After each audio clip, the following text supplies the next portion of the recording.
Hola, en el video de hoy les vamos a hacer un análisis comparativo sobre Colombia, Brasil y Perú entre los años 1930 y 2024. Seguramente antes has escuchado que en Colombia no hay empleo formal por culpa de los altos impuestos o porque tal vez contratar es muy caro. Pero ¿qué pasa y si te digo que el problema es mucho más profundo, que va mucho más allá? Pues bueno, eso es lo que vamos a analizar hoy. La idea es responder la siguiente pregunta. ¿La situación actual del mercado laboral colombiano se explica solamente por las normas laborales y los costos de contratación o también tiene relación con la forma en que se ha desarrollado la economía colombiana a lo largo de la historia? Bueno, empecemos, pero para responder esta pregunta es importante que tengamos en cuenta que estamos analizando tres países latinoamericanos que comparten algunas características, pero que siguieron trayectorias económicas muy diferentes. También planteamos nuestra hipótesis principal y es que los problemas actuales del empleo en Colombia no son únicamente problemas del mercado laboral. Por el contrario, son el resultado de una transformación productiva incompleta, una inserción internacional vulnerable y restricciones estructurales que vienen desde hace varias décadas. Por esto, pues analizamos la estructura productiva, el comercio exterior, el mercado laboral, la desigualdad y otros indicadores demográficos y fiscales. Pero paren un momento. Antes de lanzarnos a ver los datos recientes de hoy, era estrictamente necesario que miráramos por el espejo retrovisor y revisáramos la historia, ya que ahí hay un contraste gigante. Pues si analizamos esta época entre 1930 y 1990, vamos a ver un claro ganador en la región, y es exactamente Brasil, pues ellos fueron los únicos que lograron la industrialización más profunda y agresiva. Ellos no se quedaron con fábricas pequeñas, sino que desarrollaron inmensas empresas estatales, crearon redes de infraestructura enormes y levantaron una base manufacturera muchísimo más amplia que la de los otros países. ¿Qué nos da como resultado esto? Pues gracias a ello, Brasil construyó una economía de gran escala y una capacidad industrial pesada que, ojo a este dato que les voy a dar, todavía logran conservar de forma parcial hasta el día de hoy. En contraste, Perú mantuvo una economía mucho más dependiente de actividades primarias, como la minería, la pesca y la agricultura de exportación. Aunque intentó impulsar reformas e industrialización, estos no lograron consolidar una base productiva fuerte. Además, durante los años 80 enfrentó una crisis económica muy severa que afectó el empleo y el crecimiento. Bueno, ya vimos cuáles fueron las estrategias por las cuales apostaron Brasil y Perú. Pero ¿y Colombia? Bueno, nosotros quedamos justo en el medio. Sí, tuvimos fábricas y construimos infraestructura, pero nuestra industrialización se quedó a medias. Podemos decir que fue una industrialización parcial. Aunque intentamos industrializarnos, no lo logramos del todo. Y en los años 80 sufrimos una crisis económica durísima que destruyó gran parte del empleo. Por eso llegó la apertura económica de los años 90 con una base productiva relativamente débil para competir en los mercados internacionales. Entonces, cuando analizamos el periodo de 1990 a 2024, encontramos un resultado muy interesante y es que los tres países crecieron económicamente. Sin embargo, pues crecer no significó necesariamente transformar su estructura productiva. Por ejemplo, la participación de la manufactura en Colombia cayó de aproximadamente 16.6% del Producto Interno Bruto en 1990 a cerca del 10.3% en 2024. Brasil también experimentó una caída importante y Perú una reducción más moderada. Y mientras la industria caía en participación, adivinen qué sector se disparó. Exactamente, los servicios. Estos aumentaron tan significativamente que hoy en día en Colombia los servicios representan más del 60% de todo nuestro PIB. Es una tajada enorme de la economía, pero aquí surge una pregunta importantísima para nuestro análisis. ¿Acaso todos estos servicios generan empleo moderno, estable y de alta productividad? Pues lamentablemente la respuesta es un rotundo no. Cuando miramos con lupa nos damos cuenta de que gran parte de este porcentaje corresponde a comercio informal en las calles, servicios personales del día a día o actividades con una incorporación tecnológica muy baja. Por eso, en esta investigación, somos claros. Hablamos de un fenómeno de terciarización gigante, pero ojo, llenarnos de servicios no simplemente implica una verdadera modernización del país. También observamos que los tres países aumentaron sus exportaciones, importaciones e inversión extranjera. Sin embargo, la apertura económica por sí sola no resolvió los problemas estructurales.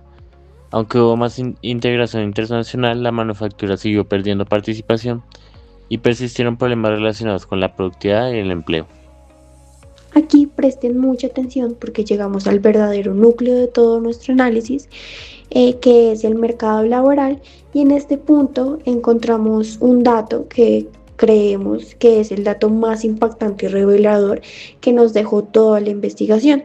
Y es que resulta que al revisar las cifras del año 2024 descubrimos que casi la mitad de los trabajadores en ciudades de Colombia, estamos hablando de un 46.9%, se encuentran atrapados en lo que los economistas llamamos empleos de baja productividad. Y ojo con esto, decir baja productividad no significa que la gente no trabaje duro.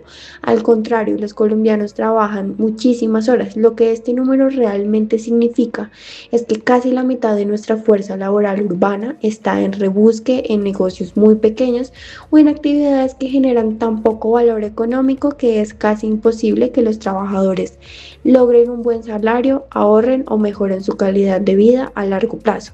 Es lo que podemos llamar como trabajo informal. Por su parte, Brasil presentó un valor menor con alrededor del 38.4% y Perú registró el valor más alto con aproximadamente 60.5%. Esto quiere decir que Perú logra incorporar a más personas al mercado laboral, pero gran parte de ellas trabaja en empleos poco productivos. Mientras tanto, Brasil muestra mejores resultados gracias a su trayectoria industrial histórica, y Colombia nuevamente aparece en una posición intermedia. Ahora bien, pasemos a otro hallazgo súper importante que está directamente relacionado con la desigualdad en nuestros países. Primero, reconozcamos algo. La pobreza general sí disminuyó en los tres países en las últimas décadas. Sin embargo, la forma en la que se reparten ese pastel, o sea, la distribución del ingreso, sigue siendo un gran desafío. Y pues aquí Colombia se lleva el peor lugar, ya que registramos un índice de Gini del 54.4, que es el más alto y desigual de toda esta comparación. ¿Y qué nos va a enseñar ese número? Bueno, nos muestra una realidad muy dura, que un país puede tener crecimiento económico en sus grandes cifras, claro está, pero este crecimiento no necesariamente se traduce en una distribución más equitativa y justa de los beneficios para toda la población. A partir de estos resultados realizamos una discusión entre dos enfoques teóricos. El primero es la corriente estructuralista de la CEPAL. Ese enfoque sostiene que el problema principal no es simplemente crecer, sino transformar la estructura productiva. Según esta visión, la coexistencia de sectores modernos con amplios sectores rezagados explica el fenómeno como la informalidad y el empleo de baja productividad. Ante este panorama hay dos grandes formas de ver el problema. Por un lado tenemos la visión neoliberal o tradicional, que es la que enfatiza en aspectos como la estabilidad macroeconómica, la apertura comercial, la competencia y la eficiencia de los mercados, y nos dice abre mercados, baja impuestos, compite, mantén la inflación baja, todo este tipo de cosas. Esto es importante, claro que sí, pero los datos nos muestran que con esto no basta para poder explicar nuestras diferencias con Brasil y Perú. Por eso mismo, nuestra investigación concluye que el enfoque estructuralista ofrece una explicación más completa. Permite relacionar historia económica, estructura productiva, empleo, desigualdad e inserción internacional dentro de un mismo marco de análisis. Entonces, con todo este diagnóstico tan claro sobre la mesa, pasamos a la acción y elaboramos nuestro propio Policy Brief, donde haremos recomendaciones para política pública. Y la gran pregunta que nos propusimos a responder con esto fue: ¿qué política pública real podría ayudarnos a reducir ese enorme volumen de empleo de baja productividad en Colombia? Para no improvisar, pusimos a prueba y evaluamos 3 alternativas muy distintas. La primera de ellas fue la flexibilización laboral clásica, que busca abaratar y facilitar la contratación. La segunda opción que analizamos consistió en entregar subsidios directos enfocados en el empleo formal. Y finalmente, la tercera vía fue plantear una estrategia profunda de transformación productiva a nivel regional, pero siempre acompañada de un proceso fuerte de formalización. Después del análisis concluimos que la tercera opción es la más adecuada. Por eso proponemos un Programa Nacional de Transformación Productiva Regional y Empleo Formal para el periodo 2026-2034. El objetivo sería reducir el empleo urbano de baja productividad desde 46,9% hasta menos de 39%. Pero ¿y cómo lo logramos? Bueno, la propuesta incluye acciones muy concretas, tales como fortalecer las MIPYMES, esto tal vez inyectando tecnología a las pequeñas y medianas empresas, también promoviendo encadenamientos productivos, impulsando la formación técnica, formando a la gente en habilidades que sean técnicas de verdad, estimulando la innovación, estimulando y usando las compras del Estado para impulsar a las empresas locales y conectando esto con la política nacional y la reindustrialización, fomentando también la formalización ligada a mejoras reales de productividad. Y por supuesto, la estrategia estaría articulada con la Política Nacional de Reindustrialización y tendría participación de entidades públicas, empresas, universidades y gobiernos territoriales.